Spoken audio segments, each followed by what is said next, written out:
Hi, loves. Welcome back to Not Overthinking It podcast. I'm your host, Elisabeth, and I know it's been a while, but I just want to jump straight into the topic of today's episode, which is being your least authentic self and essentially being unlikable. And I was inspired to make this episode because I feel like, especially when it comes to wanting to be liked, right? One of the biggest dilemmas or desires that I had growing up, and even now, honestly, is just to be likable. Like everybody wants to be accepted. It's a part of our biological makeup. We need to feel like we're accepted by a group of people. When people are giving advice to do so, they often say, oh, just be yourself, just be your authentic self. And as somebody who's growing up, navigating her youth, her 20s, that can be very confusing because one, you're like, how do I know what my authentic self is when I'm still learning and I'm still open to, changing my opinions and my beliefs? And also, how do I know what I actually believe, like what's authentic to me versus what I've been told and have just picked up by society, by my friends and family growing up that I might not actually even believe? So, the first step in understanding what your authentic self is by first identifying what your inauthentic self is. So, today we're going to be going through a list of things that I feel are clearly inauthentic to me, and I guarantee you too, and how we can use that to guide us towards being our fullest expression of who we are in this moment. Little backstory too. It was my 21st birthday and I was celebrating with my best friend. And we went to dinner. It was just me and her. And I look over and there's a group of girls celebrating someone's birthday. And I remember being like, wow, I wish that I could have that group of girlfriends, like, or a group of girlfriends. And I couldn't understand why just being myself, being my quote unquote authentic self, wasn't enough in that point of my life. And then now I look back and I realize, like, I don't think I was being my authentic self. I think I was confusing the traits that I just was told that I had. I was confusing that for being me. One part of that was, for the longest time, I told myself that I was socially awkward. And I'm still honestly trying to not believe that anymore, which is crazy because I have so many different friend groups and none of them would say that about me. But that's just something that I believed that was my true self. Like, oh, this is just my personality type. And so I presented that self forward when I met people, kind of quirky, like, oh, I'm so awkward. You know what I mean? It's one thing to just pick up what other people tell you are you, and another to go with how you feel. How does it feel when you say certain things? How does it feel when you are in certain environments? And so that's what I'm hoping this list today will help us with in discovering our authentic self so that we can live our lives for us and by default attract all the right people. I know my inauthentic self is fearful of judgment and overly serious. Don't ask me why I group these together, but I almost feel like being overly serious is a defense mechanism, kind of just being too normal or not letting your personality show. I can appreciate a lot of types of humor and I am laughing a lot. I think it's somewhat to my default. What did they say? Laughing can get me in trouble sometimes because I laugh in every situation. But I know that if I'm not in an environment where I feel like I can just giggle and laugh, obviously there's a time and a place for everything, but I definitely think that every space has, there's invitation to laugh, okay? So if I'm being overly fearful of judgment, overly serious, I know that that's not me. There's this saying that I love, and I have loved it like growing up too. And it was, don't let the world make you hard. Stay open, allow yourself to love people and not have a defense mechanism or your walls up, right? So I know that I don't want to be like that. And so if I ever feel myself putting my walls up, I remind myself to give people a chance until they lose your trust or they lose your respect. Number 2, seeking praise and external validation. The needing to prove and almost out of a place of desperation. And one of the things, let me just call myself out for this, but shouting for attention. Sometimes, yes, I'm like in a hyper mood, but overall, like I don't feel like I want to yell to get people's attention. I want to just speak words and let whoever finds it find it. If you feel like you're being desperate for attention, or even in relationships, if you feel like you need to prove yourself or fight for somebody's attention, fight for somebody's response, you're double texting, triple texting, and you feel anxious about it, that's not you, okay? That is some part of you that doesn't feel worthy enough, but that's not your authentic self. So we're not fighting for attention anymore. We're just being ourselves, which hopefully this helps us be ourselves. We're prioritizing being over doing. We don't need to constantly do more, more, more.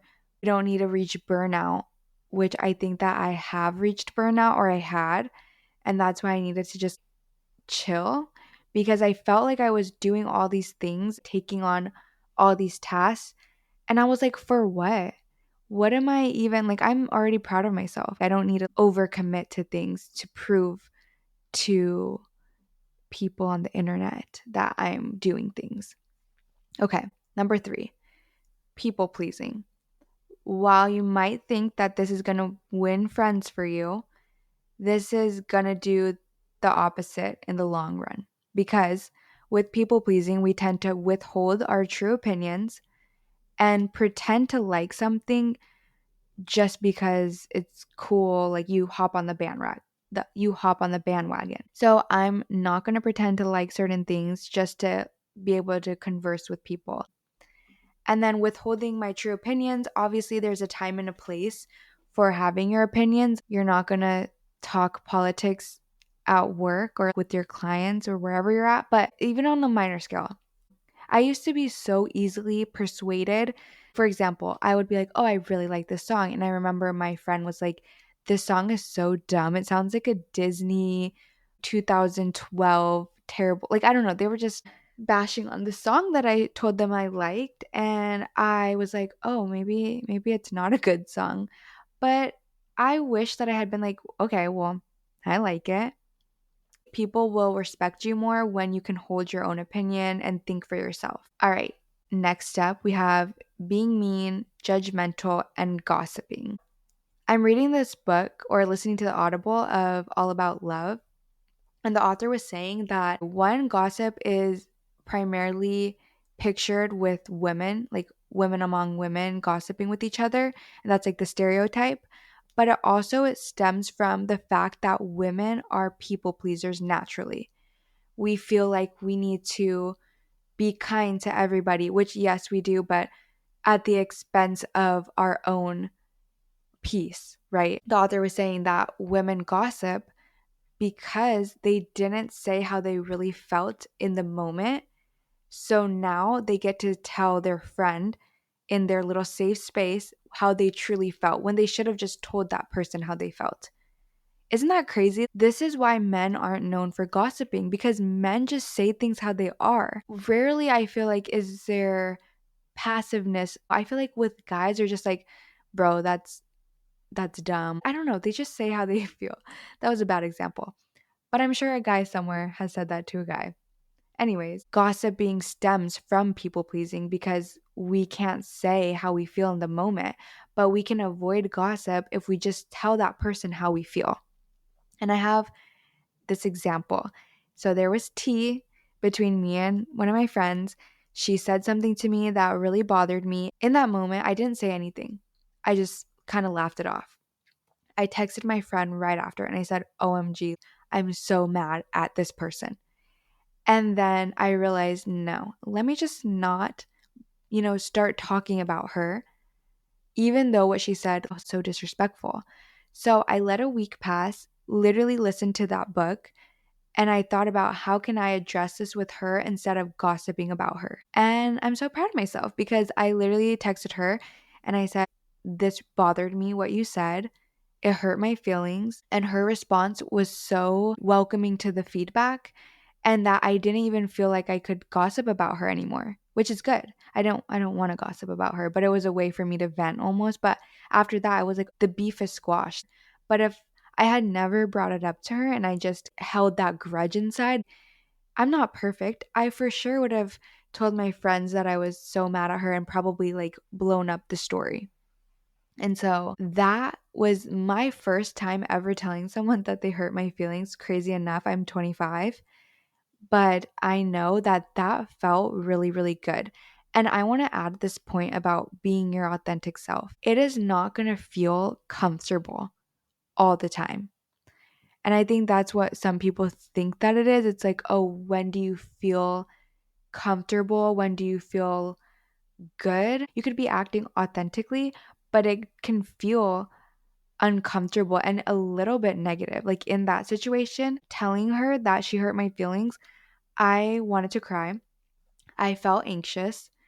I didn't want to say it. I felt vulnerable. But after sending it, I felt really good and I loved how I handled it. So, with that, I know that being authentically myself is obviously, I'm not going to be creating like a gossip channel or doing commentary on my TikToks, if that makes sense. Obviously, making them is not me at all, but consuming them is not going to make me feel that great. And we've all fallen into that hole of like celebrity gossip and stuff, but overall, I know that's not me. In addition to that, we have self degradation. This is a part of like mean, judgmental comments. It's not only to other people, it's to yourself. And I find that most of the time when we're judging other people, it's because we're judging ourselves. And that's how we speak to ourselves inside. So once you fix that, once you fix the internal world, your physical world will change too. You will literally find less things to criticize on people when you love yourself. Next, we have not apologizing is part of my inauthentic self. And that's just going along with like having your walls up, placing blame on other people because you don't want to admit fault. You don't want to be seen as vulnerable. I feel like that's honestly what it comes down to. I think that vulnerability plays such a huge role in being your true self because you're allowing yourself to express how you're feeling and your rightful human emotions. It's so strange how we hide them when literally everybody feels that way at one point. If more people talked about how uncomfortable vulnerability is, more people would be vulnerable. So, with that, since we know being stubborn and not apologizing is not authentic to us, challenge yourself to apologize to somebody. I know there's somebody that you can apologize to. Whether it's the smallest thing, like to your mom that you didn't take out the trash last night. You know what I mean? Next, purchasing from a place of lack.